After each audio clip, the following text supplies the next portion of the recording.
Because, some of us, my social circle is fairly closed. I don't often encounter in my daily life.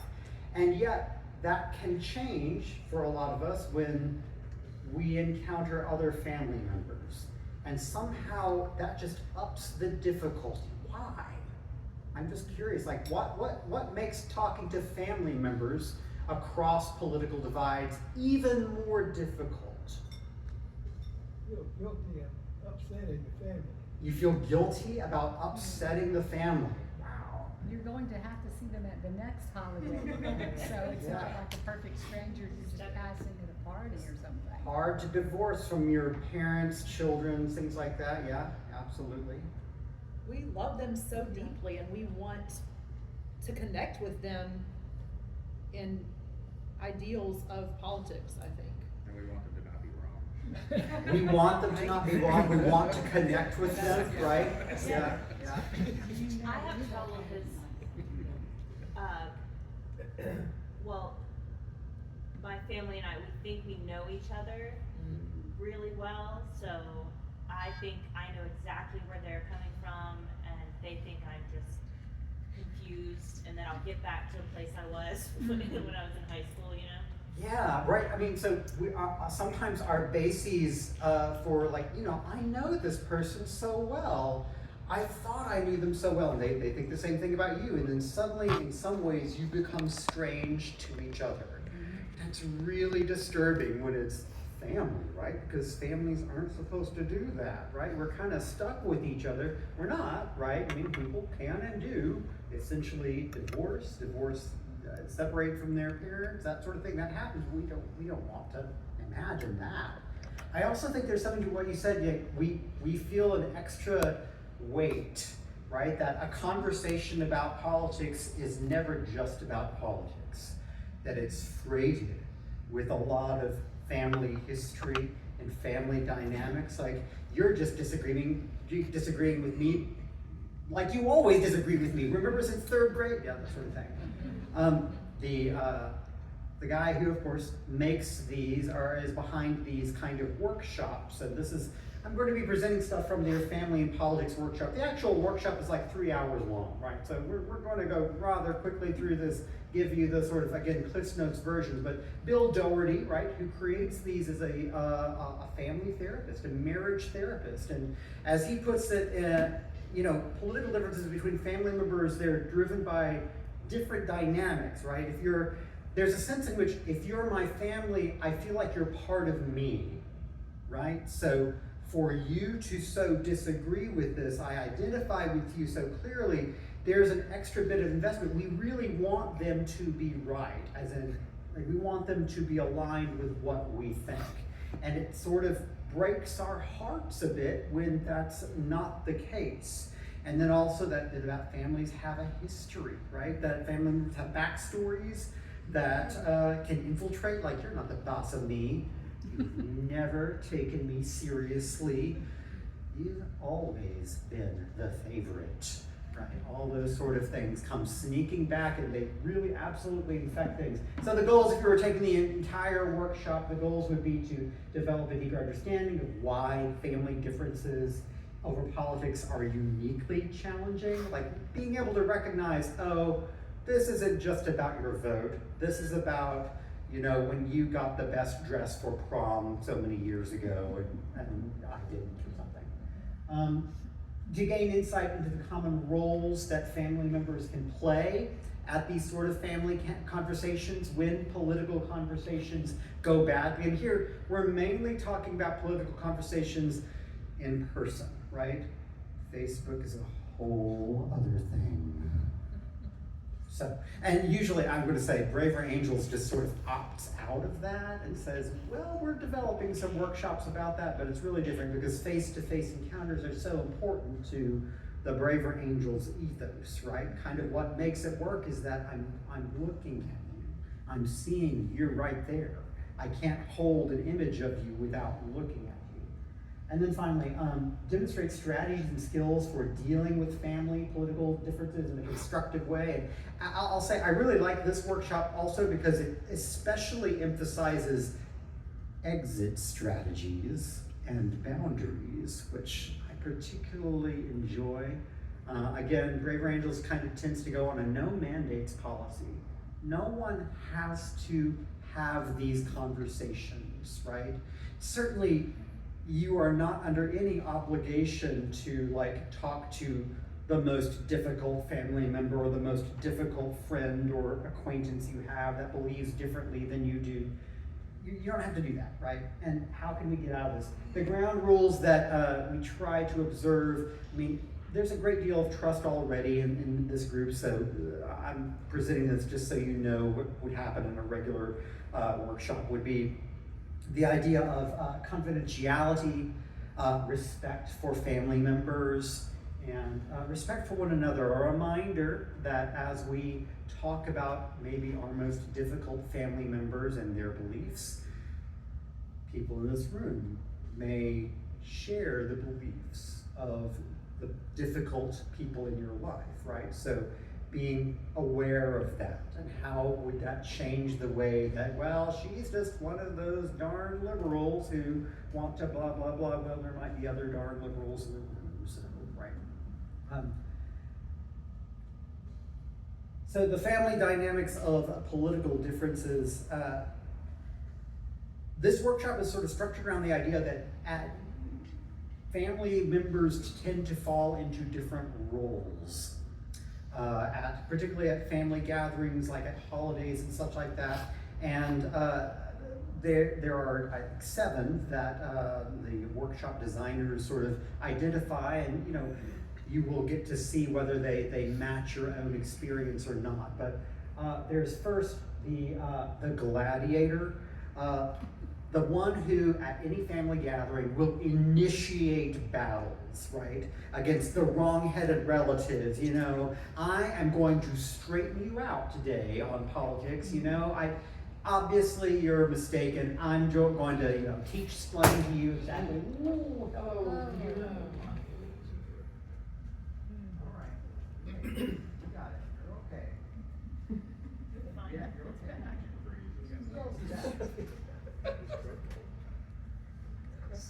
Good computer. We were so involved, we didn't see that happening.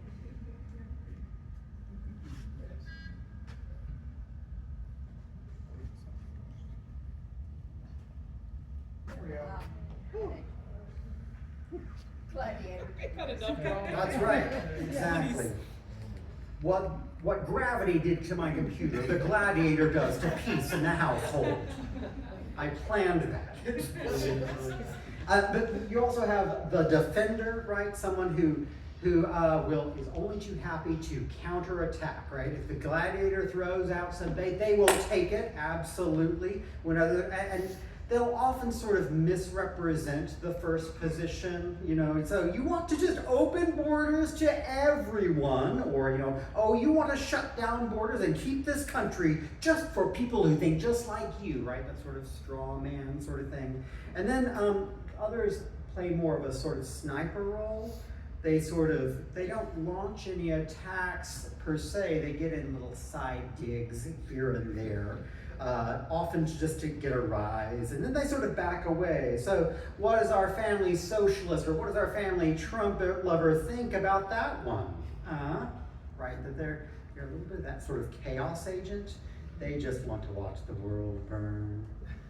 And, it's boring at home, so they're going to create a little thing. But otherwise, you also have those who are just the sort of assertive peacemaker, who tries to prevent or cut off all political conversations, including one-to-one conversations. Could we just stay away from politics, please?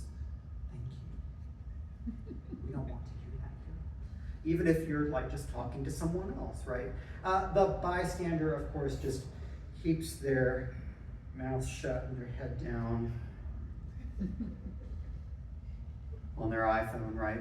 And then, of course, we want to be the sort of engager, right? Someone who tries to have respectful conversations across differences.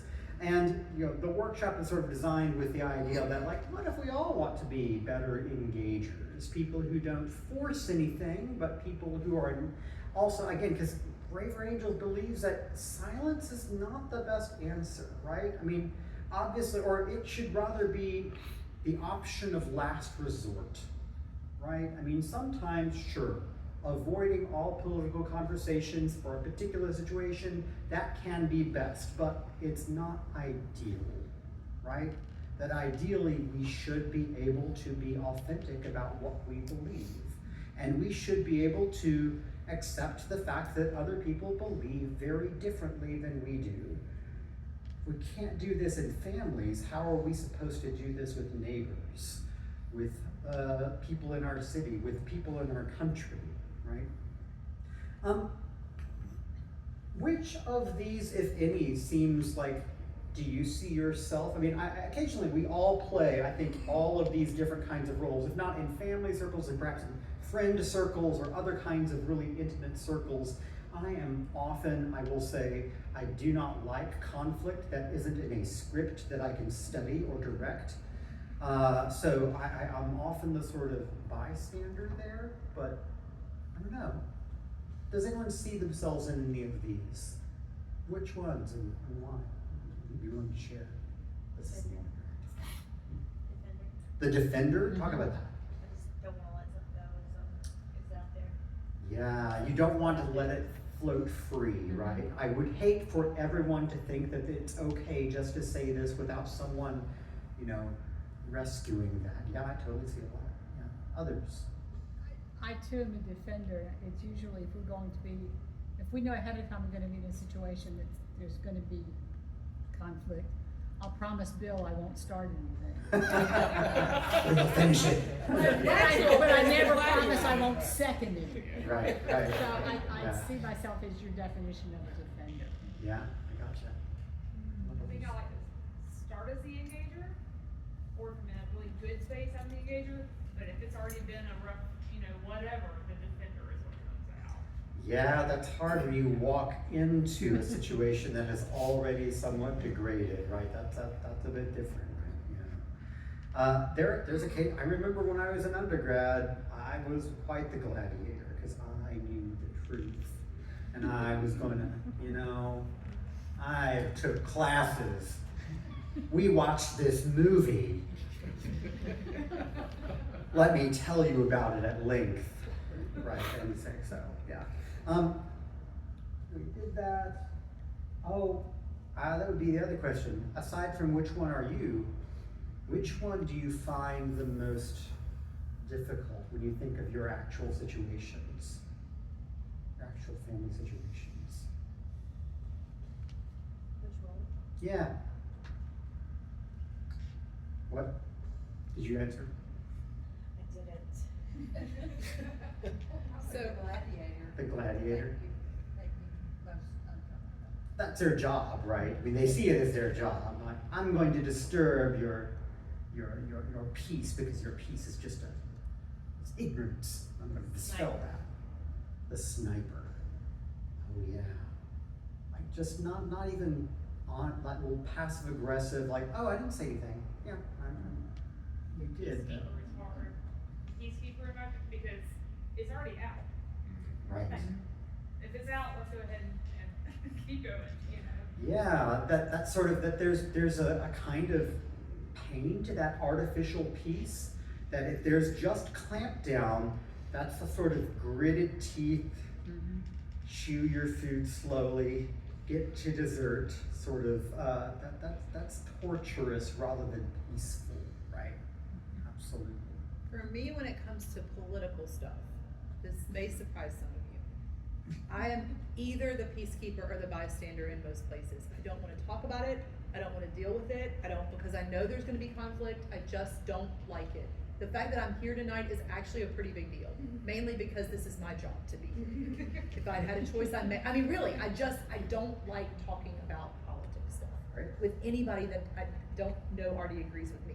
So any of those first three, I have a really hard time with because they want to keep talking about it. I don't want to talk about it. I just want to shut it down. Yeah.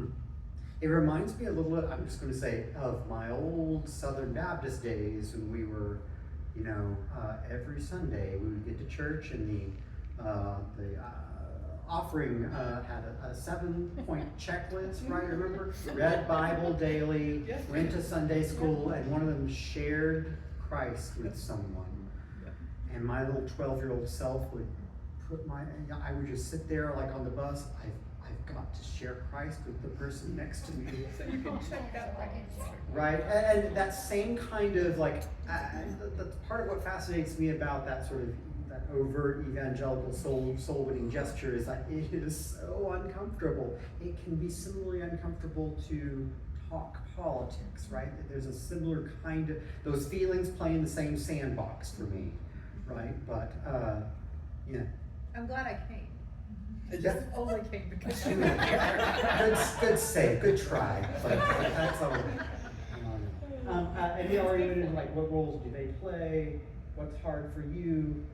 What roles do you sometimes play? You know, we would spend lots of time talking about this, probably in small groups. They would break up and take like 5 or 7 minutes to talk about it. We're a small enough group that we can do that here. All right, continue. There we go. All right, so talking about boundaries, the first sort of thing. When we want to, you know, protecting your boundaries, particularly with the gladiator, frankly, a lot of this workshop is devoted to that gladiator because they're the ones who usually start stuff, right? And whatever happens from there, we can, learning how to deal with the gladiator is the most important thing. And sometimes you are absolutely just not in a space where you can do this, right? Because it's not just testing them. Are they ready to have this conversation? It's also testing you. Where are you? If you are in a space where, look, you are just dead tired, you are not in, my defenses are down, I am not going to be able to be the sort of braver angel that you need right now. So I'm going to be a sort of silent angel, right? And basically the big thing is like, don't let yourself get baited, right? Recognize that a lot of what they want is engagement. There's the good part and the bad part to that, right? It is healthy to want, as humans, for us to engage ideas together. Absolutely, that is a good and healthy thing. That doesn't mean we do it all the time, right? And the gladiator has adopted a particular kind of combative way of doing this. It's, you know, high confidence, low humility kind of, you know, way of engaging that is not helpful. And recognize just kind of, you get to decide whether to engage or not.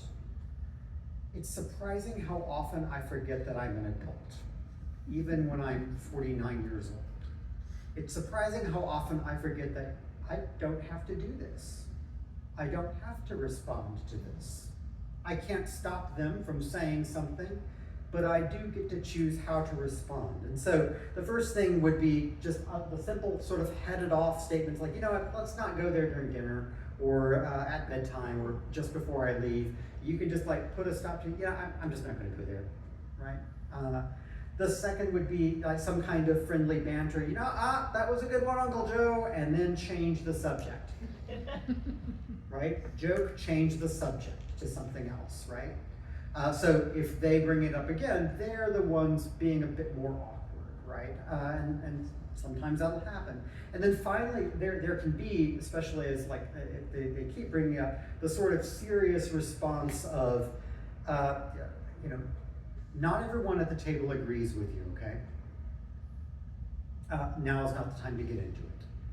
And then you could, if you wanted to, maybe you and I can talk about this after dinner.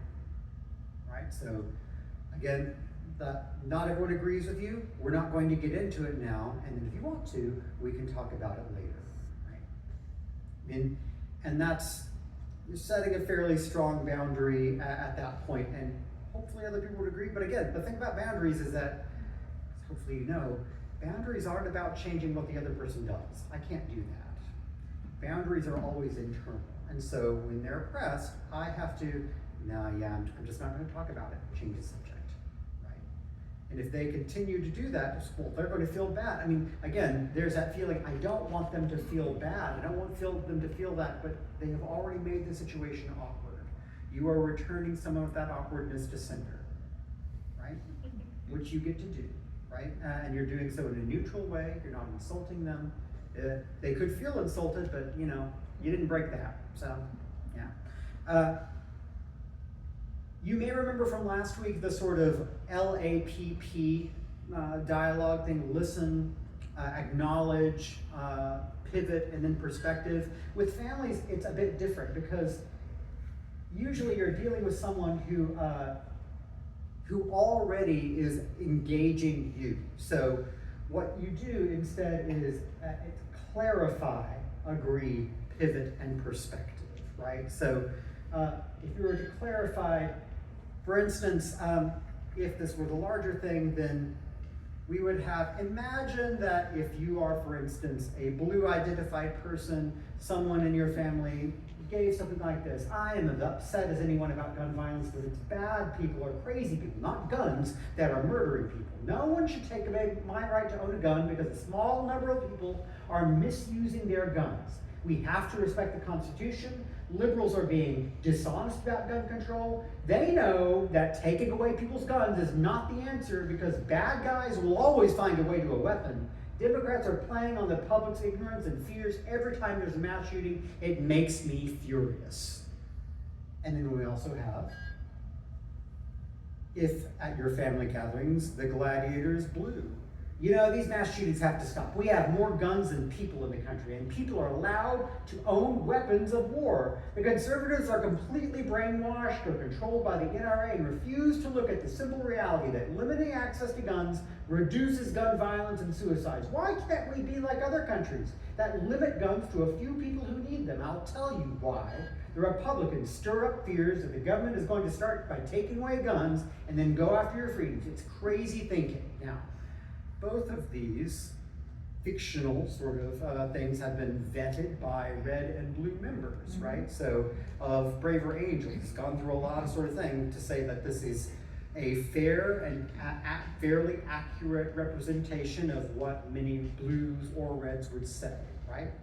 And in the longer sort of workshop, you would be asked, however you identify, and you're not required to say, you would be asked however you identify, just like select not the one that you agree with, but the one that sort of like, ooh, yeah, that sounds just like relative or friend or a person I meet at work all the time.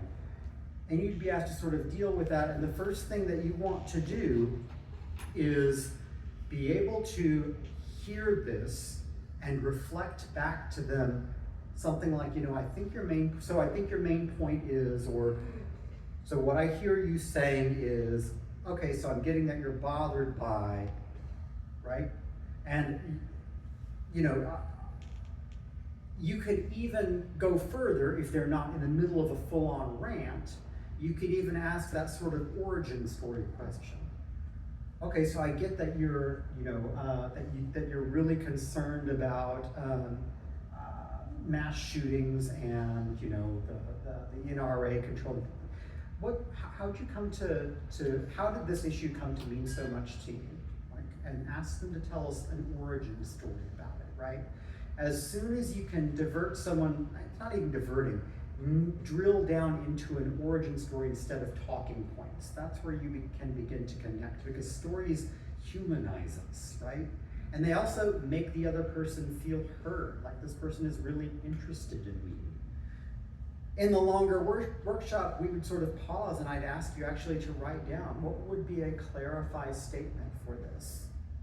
And I'll just tell you, a lot of times we have to gently correct, because some people's clarify statements are like, well, really this is a bit of a landmine, right? I'm laying a trap for you to, right? So you believe, and we have to remind people, that's just not the point here. You're not trying to debate them. You're just trying to both, you know, ideally you just want an accurate disagreement. You want an understanding of how they came to this belief, what they believe actually, rather than what maybe you think they believe. And ideally, creating enough space to where you get to share a bit of your own perspective, like they both get to exist in the same space. So after that would be agree, and that is, don't pretend to agree with this, but agree with something that you can agree with, right? I agree, these mass shootings have to stop, right? Even though I think, you disagree about what causes the mass shootings or whatnot like that. I agree that that sometimes it can seem, you find something in there that you can acknowledge, affirm, and then honestly try to sort of communicate that you can see their way of thinking about it, right? I agree, this situation is a big mess. I am with you on, and then say the thing you're with them on. Again, don't fake anything. You don't have to find some magical middle that doesn't necessarily exist.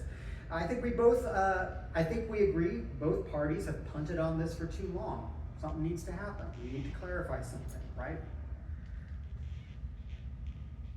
And then after that is, of course, the pivot skill, where, sorry, cut the wrong slide. But pivot skill would be, again, that point at which you are going to signal to the other person, I've been doing a lot of thinking about this. Would it be okay for me to share what I think about this? You're asking permission to go on. That's not something we usually do, especially in families. We usually just take it for granted. They're my cousin, they have to listen to me. But we're adding in that sort of step.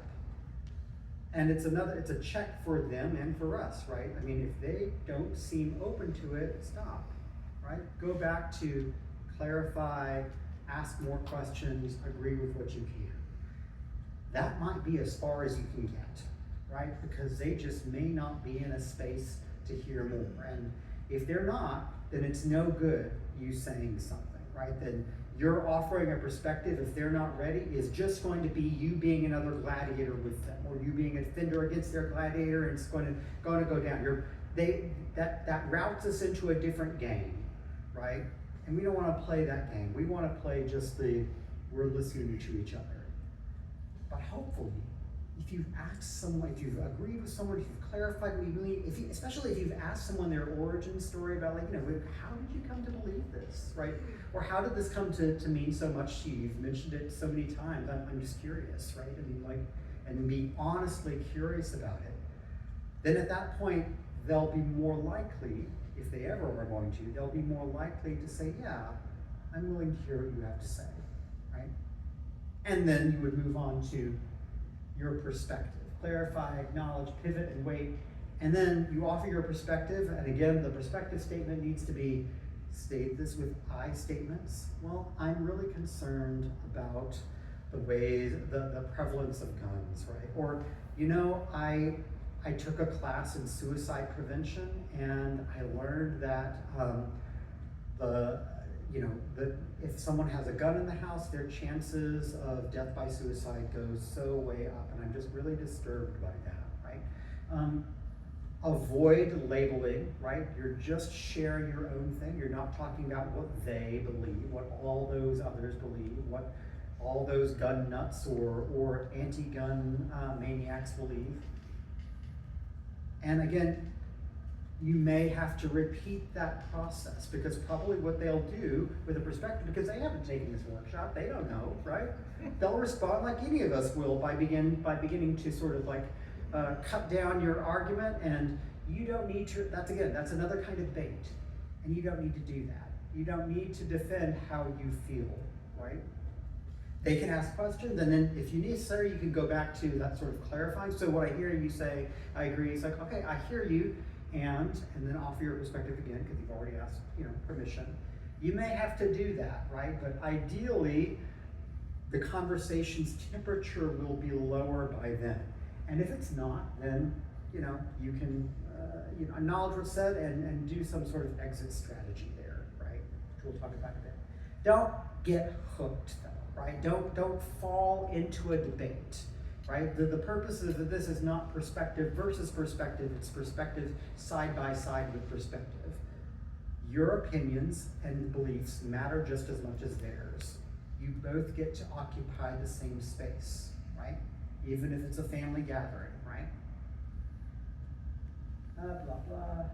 The exit skill, very important, would be things like you can use humor, right? Okay, all right. I think we're getting a bit. I think we've solved this issue permanently, haven't we? Great. And then switch subjects. You can acknowledge how you're feeling, right? Places to exit would, of course, be like when you find yourself getting too excited. You know how they say sometimes when you're exercising, you should always be able to sort of talk. And if you get to a point where you can't get any words out, you're working too hard. You need to slow down. If you're getting to where you can't breathe fully, you get really upset, that would be a chance, you know, I think we might both be getting a little excited about this, so why don't we have some, sweet potato pie or something like that?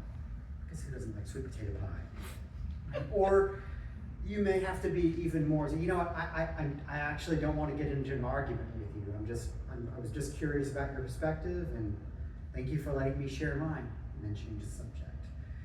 And then make that stick though, right? If necessary, you get to leave the space. That's another thing that I have to remind myself. I get to leave. I'm not a child anymore, right? I have to remind myself of that all the time.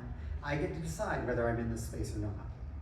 Yeah, but they'll feel bad if you leave. Yeah, but you're already feeling bad, and that matters, right? So you get to make the choice not to feel bad like that, right? How to engage with some other family roles, and this usually goes quicker because the gladiator is the main one. Everyone else is sort of a variation often on a gladiator. But for the defender, for instance, the defender, often speaks up to sort of misrepresent what you've said, and they're often unfair to the other side. Sometimes they're on your side, and they're kind of like that, ooh, please stop being on my side. Yeah, there's that too. At that point, your main skill is just to clarify. I'm actually not saying that. Let me clarify that I'm saying, and then clarify what you're saying. I'm just saying I'm concerned about this, or I have a lot of worry about this, and engage in a story. You can acknowledge, right? I mean, if the other person just doesn't accept your clarification, just instead keeps criticizing their own notion of what you believe, you can acknowledge that misrepresentation. So it sounds like you're thinking that I'm saying this, right? Okay, I'm not saying that, right? So you acknowledge that and then distance yourself from it, right? I'm not saying that people on the other side are ignorant or stupid. For me, it's not about ignorant or stupid. It's just about where people are getting their information from, and I'm getting it from here. Sometimes the defender might be lumping you in with more public critics, like, the sort of most spectacular, annoying voices on your own side sometimes, which we have that. It's like, oh, okay, I understand that you hear that kind of nasty criticism a lot from people who believe like I do, and I don't think that way myself, right? So acknowledge that, yeah, that thing is out there, and then you can push back, right? If they just repeat their criticism, as I've said, that's really not where I'm coming from. So could we stop arguing about something that I do not believe? Right? Right. Let's argue about what I do believe. I'm happy to talk about that. I don't really care to defend this stereotype that you've heard from television, right? And then of course, you can stay in the conversation, and then at that point they might just become like a gladiator, where you just use that sort of clarify, agree pivot perspective, or otherwise you might just have to exit. Okay, all right, we're going to move on here, and then move on. Again, boundaries are something they determine your behavior, not theirs, right? And if you don't disengage, right, at that point you're likely to get more frustrated and escalate things. At least that's what happened to me. And so at that point it's on me for staying in the conversation too long after I know that it has run out of usefulness, right? The sniper gets in those sort of quick digs. If the experience tells you, you know these people mostly, are they just trying to get a rise out of you in sort of bad faith? Then in that case, you can just if Uncle George or Cousin George, whatever. So what is a family redneck, socialist, Trump lover, Trump hater going to say about that? Then you can deflect as an option here. You could say like, well, this redneck, socialist, Trump lover, Trump hater, whatever, I'm going to keep enjoying this delicious food. Would someone please pass the mashed potatoes, right? Like deflect it and stuff like that. Or if they're continuing that, you can again return some of that awkwardness to sender. Is there a point that you're trying to make, Uncle George? Okay, great.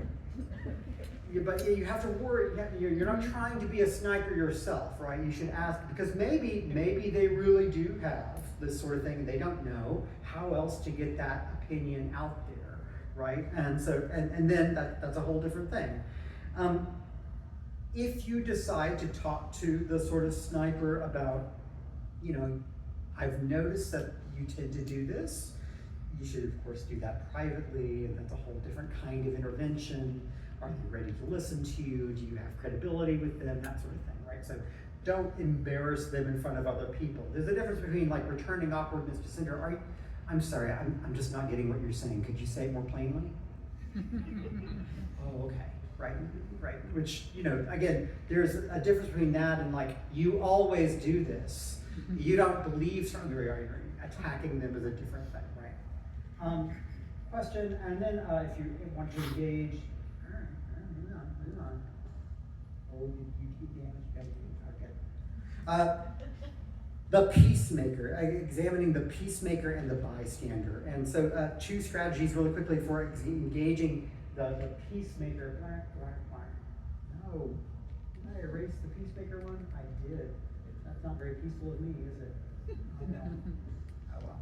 So I'll just tell you, the peacemaker, first of all, you need to reassure them sometimes. I know politics can be really tense, really dicey, but I think we're handling this pretty well, and I hope we can finish our conversation, right? That you can establish a sort of boundary that it's okay. The world is not coming down. We both believe very strongly. That's okay. Strong feelings get to exist, right? Particularly in a one-on-one conversation. Now, it's a bit different if a host is asking you to, at the table, asking you to do something. There's a slightly different sort of dynamic there. You could also postpone in that case, right? If the timing seems to be bad, you might sort of say that, we can talk about this after and then do it, right? Not just say that, but actually do it. But again, you don't have to accept the idea that family life should be off limits from any political conversations at all, right? It does not help anyone's exhaustion or anxiety to maintain the idea that political conversations are like, pornography. You don't talk about them, you don't mention them, they're rude to mention them. Because politics affect all of us so deeply. They're not just a hobby that we have. We are the demos in democracy. We are the people in democracy. We get to talk about these things.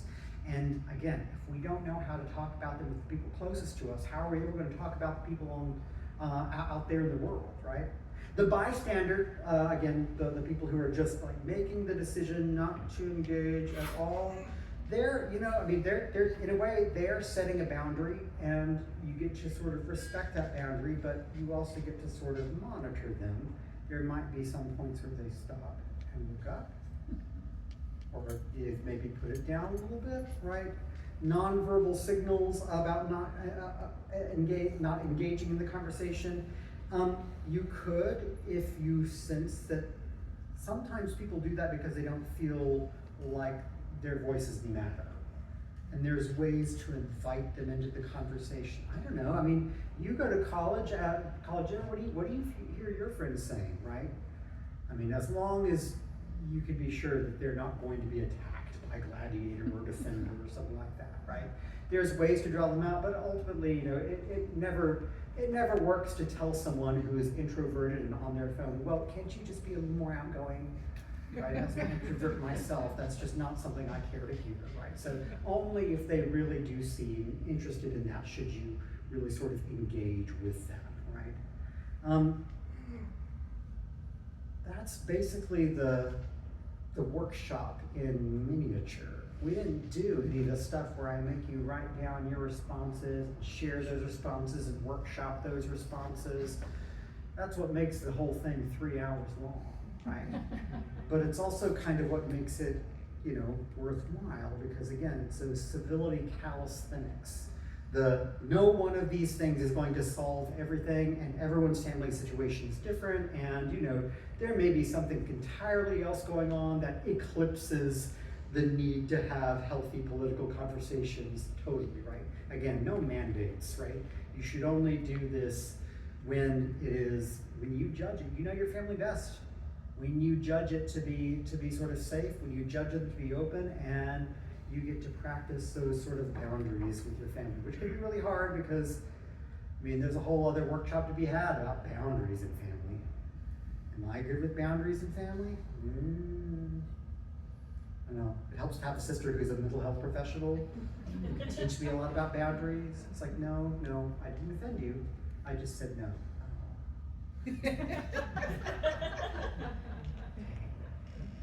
But yeah, like that. Are there any questions or comments that you might have? Things that you would add if you had access to maybe the people who made this workshop? They're always making tweaks to it. Is there any discussion that happens about people swapping roles, maybe mid-discussion? Absolutely, right? The gladiator to the defender. That absolutely can happen, right? Sometimes, you know, sometimes a gladiator, when they're pressed a little bit, they'll retreat into sniper, or maybe go into sort of sullen bystander. I'm going to punish everyone with my silence. And we're like, oh, punish us more. I love that punishment.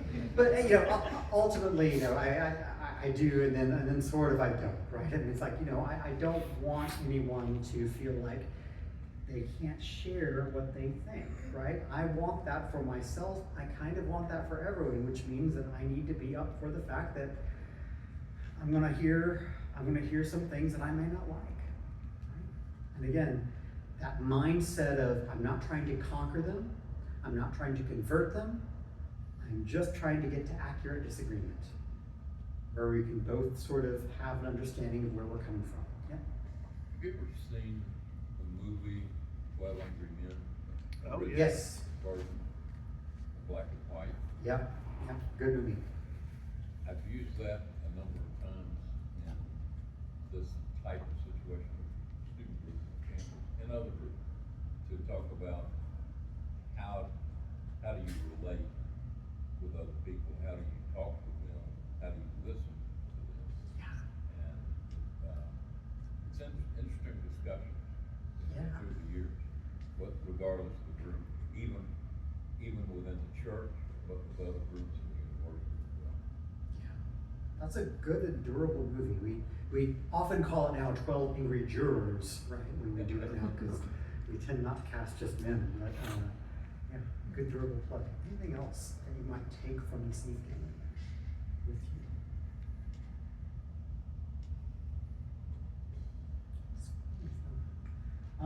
If you're interested in more Brave Angels sort of stuff, come on. It might be that bad.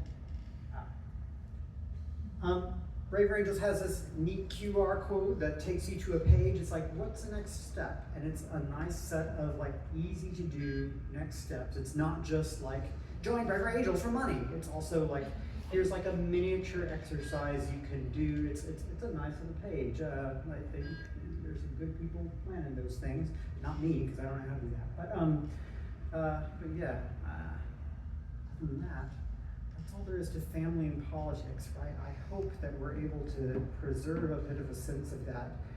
I mean, not just, again, what I like about Braver Angels is that it's not just about like civility for civility's sake. It's about just the realization that at some point, some of us have to talk about this if we're going to do anything in this country.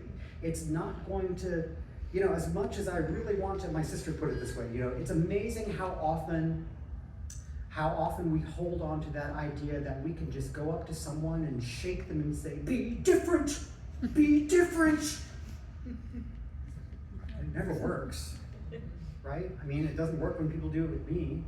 And I still want to sell people that so much. And what else do we do aside from that? And I appreciate having some other options. Are they always going to work? No. Is it easy to do? No. But it is another option, curiosity. How did you come to this? Okay, so what I hear you saying is, would it be okay for me to offer what I think? Thank you. I'm really concerned about. That's another option beside conquer, convert, change, right?